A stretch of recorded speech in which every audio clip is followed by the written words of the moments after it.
안녕하세요. 이번 강의는 새로운 사주간명법 간지론에 대하여 알아보겠습니다.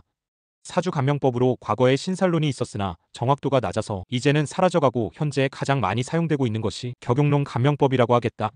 수천 년 전부터 사용되어 온 격용론이라는 간명법이 현재에도 아무 이상 없이 통용이 된다면 문제가 없겠지만 시대의 변화에 따라서 사주학 사용자들이 과거에는 귀족들의 전유물 이었다가 현재에는 일반인들로 바뀜에 따라서 현대 사주간명에 많은 어려움이 발생하게 된 것이다.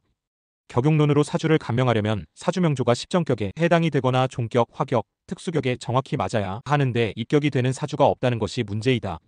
일명파격이 된 사주들을 간명하는 방법은 없다는 것이 가장 큰 격용론 간명법의 문제이다. 아무리 좋은 학문이라도 시대의 변화에 따라가지 못하여 정확성이 떨어지면 실전에 사용하기 어렵게 된다. 아무리 오랜 시간을 투자해서 사주 공부를 해도 확실한 답을 얻지 못하는 학인들이 많아졌고 그 이유를 알아챘다고 해도 달리 방법이 없었다.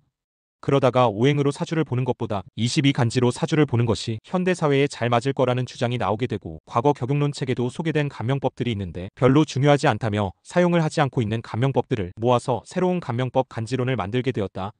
간지론 간명법이라고 이름 붙인 이유는 오행으로 사주를 보는 것이 아니고 22간지로 사주를 본다는 점에서 이름 붙여진 것이고 금묘화실 12운성 등 격용론 책에도 있지만 거의 사용되지 않았던 간명법을 더해서 간지론 간명법으로 탄생한 것이다. 사주 명리학의 3대 고전은 자평진전, 적천수, 궁통보감이 있는데 그 중에서 가장 많이 활용하고 있는 책이 자평진전이다. 자평진전 내용을 예로 들어 간지론의 우수성을 증명해 보겠다. 자평진전 첫머리의 천지간에는 하나의 기가 있는데 거기에 동정이 있어 움직임과 고요함이 있다. 설명하자면 우주에 무극이 있었고 그것이 동과 정으로 나뉘었다는 말로 음양의 탄생을 말한 것이다. 다시 이르기를 동정이 음양으로 나뉘었고 음양의 노소가 있으니 이에 사상으로 나뉘었다라고 하였다. 설명하자면 음양이 다시 분화되어 사상으로 나뉜 것을 말한 것이다. 다시 이르기를 이렇게 사상으로 나뉘었고 오행은 그 중에 갖추어졌다. 수는 태음이고 화는 태양이고 목은 소양이고 금은 소음이며 토는 음양의 기운이 부딪혀서 조화를 이룬 기운이다. 설명하자면 사상의 토가 더해져서 오행으로 분화가 된 것을 설명하고 있다. 자평진전의 내용이 이러한데 아직도 물질에 빠져서 오행을 나무나 불, 금이나 물 그리고 흙으로 해석하는 선생들이 있으니 이것을 어떻게 이해를 해야 할까?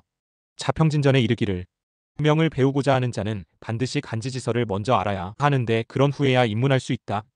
라고 하였다.